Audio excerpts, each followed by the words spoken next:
ஓம் சத்குரு சாய்நாதாய நமோ நமக. எனது முதன்மை பேராசன் மதிப்பிற்கினி ஆதித்ய குருஜி ஐயாவை வணங்கி இந்த பதிவை இடுகிறேன். இது ஒரு நண்பர் என்கிட்ட கேட்ட கேள்விங்க. ஒரு ராசிக்கு என 12 ராசி இருக்கு. தலைப்பை நல்லா பாருங்க. ஒரு ராசிக்கு என பூர்வ ஜென்ம கர்மா உண்டா?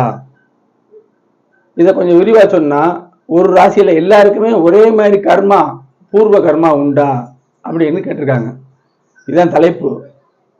இப்ப ஜோதிடத்துல பூர்வ ஜென்மம் உண்டு, பூர்வ கர்மா உண்டு, இல்லைன்னு மறுக்க முடியாது. ஆனா அது நமக்கு என்ன செய்தோம் அப்படிங்கிறது தெரியாது. பூர்வ கர்மா இருக்கு.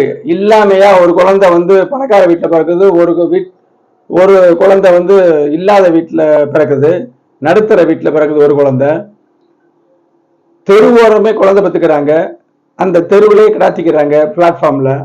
அது ஒரு ஜென்ம தானே. அப்ப இறைவன் கொடுமையானவரா? எல்லாரையும் ஒரே மாதிரி தானே படைப்பாரு. ஏன் இப்படி வித்தியாசம் இருக்கு? இதிலேயே தெரியுமே பூர்வ கர்மா உண்டுன்னு. பூர்வ கர்மா உண்டு. அது என்ன செஞ்சோம்னு தெரியாது. ஒரு உதாரணம் சொல்றேன். ஒரு புதருக்குள்ள சலசலன்னு சத்தம் கேட்குது. அடர்ந்த புதருக்குள்ள ஏதோ ஒரு மிருகம் அங்கே இருக்கு. மிருகனோ மனிதனோ இருக்காங்க. அது ஆணா பெண்ணா, குழந்தையா, சிங்கமா, புலியா, கரடியா, யாருக்கு தெரியும்? ஏதோ சத்தம் இருக்கு, ஏதோ ஒண்ணு அங்கே அரவம் இருக்குது, சத்தம் கேட்குது.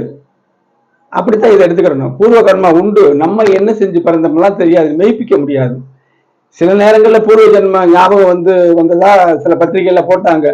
எல்லாம் ஆதாரமான விஷயம் இருந்தால் தான் எதையுமே நம்புறேங்க. ஆனால் பூர்வ ஜென்மம் இருக்கு, மறுக்கலை. இருக்கு, மறுக்கிறவங்களாம் இருக்காங்க. அப்படிலாம் கிடையாது. பார்த்தா தெரியுமே. ஏன் ஒரு குழந்தை இந்த மாதிரி பிறக்கும் போது அப்படி பிறக்குது? அப்ப என்ன பாவம் செய்ததுன்னு வருதுல்ல. அப்ப பூர்வ கர்மா இருக்கத்தானே செய்யுது. இப்ப இதை விட்டுருவோம். இந்த தலைப்புக்கு உண்டானதை பேசுவோம். ஒவ்வொரு லக்கணத்துக்கும் ஒவ்வொரு குணம் உண்டு. ஆனா அதுவும் மாறும். இப்ப சிம்ம லக்கணத்துக்காரவ பயந்தாங்கொல்லியை காட்டவா? சிம்ம லக்கணத்துல பயந்தாங்கொல்லி, தனுசு லக்கணத்துல வீரனை காட்டலாம். சரியா?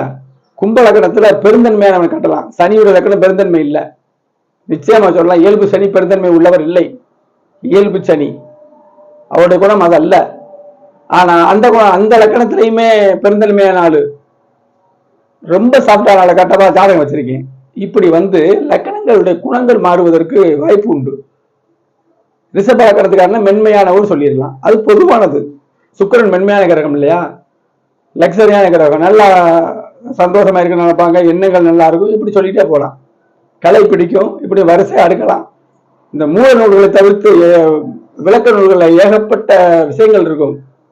ஜோதிடத்துல உள்ள எனது முதன்மை ஆசான் ஆதித்ய குருஜி ஐயா அவர்களுடைய அந்த எதுல ஜோதிடம் இருக்குன்னு சொல்றாரு பாருங்களேன். கிரக சுபத்துவ பாவத்துவ சூட்சும கோட்பாட்டெல்லாம் இருக்குன்னு சொன்ன உடனே அந்த புஸ்தகம்லாம் இப்ப படிக்கும்போது அது எப்படி படிக்கக்கூடாது, எப்படி ஜோதிடத்தை நம்ம போகக்கூடாதுங்கிற மாதிரி அதுக்கு வழிகாட்டும். அது அப்படித்தான் எடுத்துக்கிறணும்.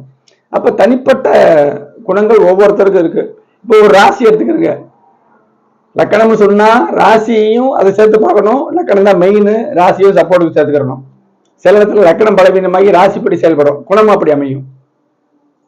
ஆனால் ராசினா 12 லக்கணமும் வரும்ல, 12 லக்கணமும் வரும். அந்த லக்கணப்படி தான் குணங்கள் இருக்கும். ராசிப்படின்னு சொல்லும் பொழுது என்ன இருந்தாலும் லக்கணத்துக்கு பின் அமைப்பு தான் ராசி. ரெண்டுமே தோஷங்களை பார்த்தாலுமே லக்கணத்துக்கு தான் முதல்ல பார்க்கணும், அப்புறம் ராசிக்கு நம்ம பார்த்துக்கணும். தேவைப்பட்டா ராசியை பார்க்கணும். ஏதாவது ஜாதகத்துல தோஷத்தை தவிர தேர்வுதான், மேற்கொண்டு ஏதாவது சுபத்துவம் இருக்கான்னு பார்க்க ராசியை பார்க்கணும். எல்லா விஷயத்துக்கும் அப்படி பார்க்கணும். இப்ப லக்கண குணங்களும் இப்ப ரிஷப ராசி எடுத்துக்கிடுவோம். ரிஷப ராசி மென்மையான ராசின்னு அர்த்தம். ஓகே, குணங்கள் மாறுவதற்கு இருக்கு, வாய்ப்பு இருக்கு. ஜாதக பலன், ஒரு ஜாதகம் சத்தான ஜாதகம் லக்னம் நல்லா இருக்கணும், லக்னாதி நல்லா இருக்கணும், ராசி நல்லா இருக்கணும், ராசி நல்லா இருக்கணும். 5ஆம் அதிபதி பூர்வ ஜென்ம புண்ணியம்னு சொல்றது ஒண்ணு இல்லைங்க. 5ல சனி செவ்வாய் ராகுலா இருந்துச்சுன்னா அவர் கஷ்டப்படுவதற்கு என்றே பிறந்தாருன்னு சொல்லிடலாம். மற்றபடி 9ஆம் பாவம் ஓரளவு இருந்துச்சுனாலும் 5 தான் மெயின். பூர்வத்துல என்ன செஞ்சோமோ, பூர்வ புண்ணிய ஸ்தானம் 5. அந்த இடத்துல வெளிச்சக்கிரகம் இருந்துச்சுன்னா நல்லது செய்து பிறவி எடுத்திருக்கிறான்னு சொல்லிடலாம். தீய கிரகங்கள் 1 இருந்தால் அதுக்கு தக்கன, 2 இருந்தால் அப்படித்தான். அது கடுமையான தீய கிரகங்கள் இருந்துச்சுன்னா கஷ்டப்படுவதற்கே பிறந்தான்னு சொல்லிடலாம். ஆனா அவர் கஷ்டப்படவே இல்லை அப்படின்னா அது சம்பந்தமான தசாபுத்தி வரல. ஒரு ஜாதகம் எல்லாமே அடியாகாது. பிறவி ஏற்படுவதே நல்லதும் கெட்டதும் இருந்தால் தான் பிறவியே வரும்.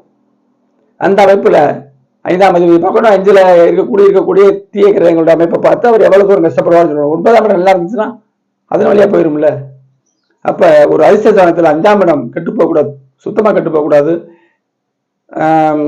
9ஆம் இடம் கெட்டு போகக்கூடாது, 9ஆம் அதிபதி கெட்டு போகக்கூடாது, குரு கெட்டு போகக்கூடாது. குரு பகவான் காசு பணம் தருவர், குழந்தை தர்றவர், ஒரு நல்லொழுக்கம் தருவார். சுக்கிரன் நல்லொழுக்கம் தருபவர் தான், பாவத்துவம் இல்லாமல் இருந்தால். சுக்கிரன் கெட்டு போகக்கூடாது, ஒரு லக்ஸரியா செலவு பண்றது, சந்தோஷமா இருக்கக்கூடியதுக்கு சுக்கிரன், இப்படிலாம் சொல்லிடலாம். அப்போ ஒரே ராசியில இப்பதான் பாயிண்ட்டுக்கு வரேன், ஒரு ராசியில பிறந்தவங்களுக்கு பூரா இப்படித்தான் கர்மா செஞ்சு வந்திருக்காங்கன்னு யூடியூப்ல வருது. மிகவும் தவறானது. இப்படிலாம் சொல்றதுனாலதான் கடவுள் மறுப்பாளர்கள், சோயிடம் இல்லைங்கிறவங்களுக்கு அது ஒரு தீனியா போகுது. கண்டிப்பா அப்படி கிடையாது. ஒரு வார்த்தைக்கு பதில் சொன்னா ஜோசியமே கிடையாது. 12 ராசிகள், அதாவது 12 பாவங்கள், 9 கிரகங்கள் எல்லாம் கலந்து தருவனதான் கிரக பலன்கள். அப்படித்தான் பலன் சொல்லணும். லக்னாதிபதி மெயின், லக்னாதிபதி மெயின், அதுதான் சொல்லணும். யோகங்கள் இருந்தாலும் அதை கிரகித்து அவருக்கு அனுபவிக்கக்கூடிய சக்தி லக்னாதிபதிக்கு வலுத்தால் தான் அது வரும். லக்னம் கெட்டு போச்சுன்னா யோகம் தான் செயல்பட மாட்டோம். நம்ம சோர்ந்துருக்கோம், பக்கத்துல நிறைய பொருள் இருக்கு, எடுத்துட்டு கூட போக மாட்டோம். நம்ம வல்லமையா இருந்தோம்னா என்ன இருக்கோ பார்த்து எடுத்துட்டு போகலாம் அப்படிங்கிற அமைப்பில் இதை சொல்றதுங்க. ஆக ரிஷபராசி மட்டுமல்ல, எந்த ராசியாக இருந்தாலும் அவங்க போன ஜென்மால ஒரே மாதிரி கர்மாதான் செஞ்சு வந்திருக்காங்கன்னு சொல்லவே கூடாது. இப்படிதான் எதுக்கு சொல்றாங்கன்னா, ஜாதக பலன் கேட்டு வரும் பொழுது பலனை பிரிச்சு ஆராய்ந்து எதனால கெடுதல் இருக்கு, சுபத்துவ பாவத்துவ கோட்பாடு அனுசரிக்காம அதை எடுக்காம கஷ்டப்படுறேன் அப்படின்னு சொன்னா இதுதான் போன ஜென்மால நீங்க செஞ்ச கர்மா அப்படின்னு சொல்றது சோசியம் எதற்கு? போன ஜென்மால இப்ப ஒரு உதாரணமா சுக்கிரன் பலவீனப்பட்டா பெண்களுக்கு தொல்லை கொடுத்திருக்காரு, பெண்கள் விஷயத்துல அவர் தவறு வச்சிருக்காரு சொல்லலாம். சுக்கிரன் அது ஆதிபத்தியம் வரும்ல, காரகம் சுக்கிரன், பெண்கள்னு சொல்றோம், உல்லாசம் எல்லாம் சொல்றோம், காரகம் வரும்ல. அப்ப எதை வச்சு சொல்லுவீங்க? அதெல்லாம் நமக்கு தேவையில்லை. ஜாதகம் நல்லா இருக்கா, நல்லபடியா வாழ்ந்துட்டு போங்க. ஜாதகம் சரியில்லையா, அனுசரித்து வாழ்ந்துட்டு போங்க, அப்படித்தான் சொல்லணும்.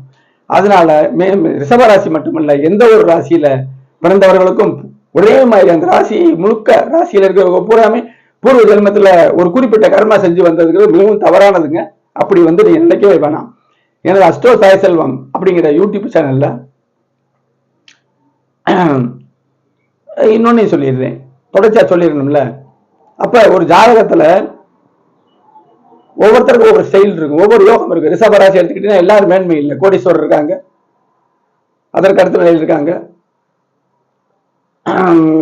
உழைத்து பிழைக்கக்கூடிய இருக்காங்க, மிகவும் கஷ்டப்படுறவர் இருக்காங்க, கஷ்டப்பட்டு மேல்நிலைக்கு வர்றவர் இருக்காங்க, கலைத்துறையில் உள்ளவர் இருக்காங்க, மீடியாவில் இருக்கக்கூடிய இருக்காங்க,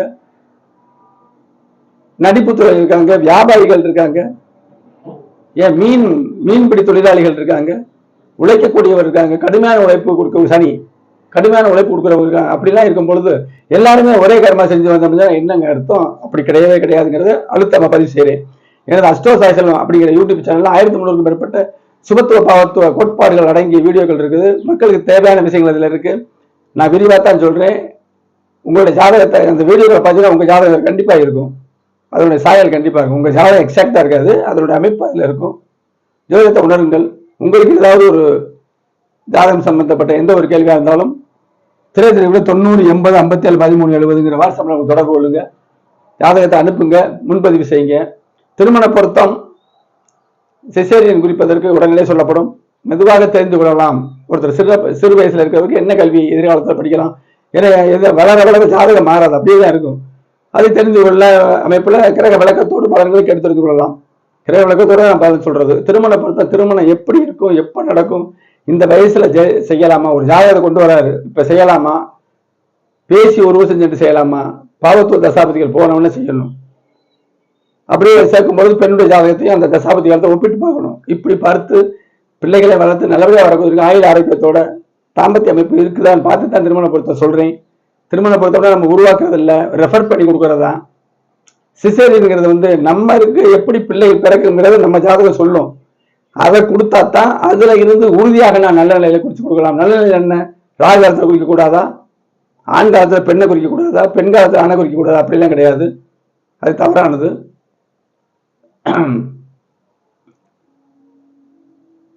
யோகம் இல்லாத நேரத்தில் பிறக்கக்கூடாதா, அப்படிலாம் கிடையவே கிடையாதுங்க.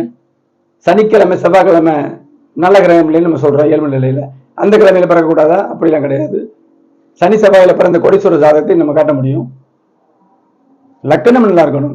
அவர் அனுபவிக்க பிறந்தவர், வாழ பிறந்தவர். ராசி நல்லா இருக்கணும். 5ஆம் இடம் 9ஆம் இடம் நல்லா இருக்கணும். ஒரு விஷயத்தை நம்ம எடுத்தோம்னா எல்லாமே அதில் அமையும். அதுக்கு தான் பெற்றோர் ஜாதகத்தை பார்ப்பது.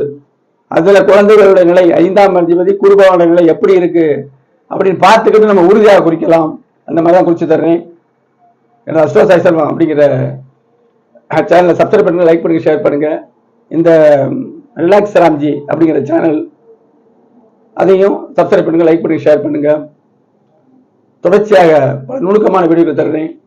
பாருங்கள், ஜோதிடத்தில் உண்மைத்தன்மை உணருங்கள். அடுத்த பதிவில் சந்திப்போம். நன்றி, வணக்கம்.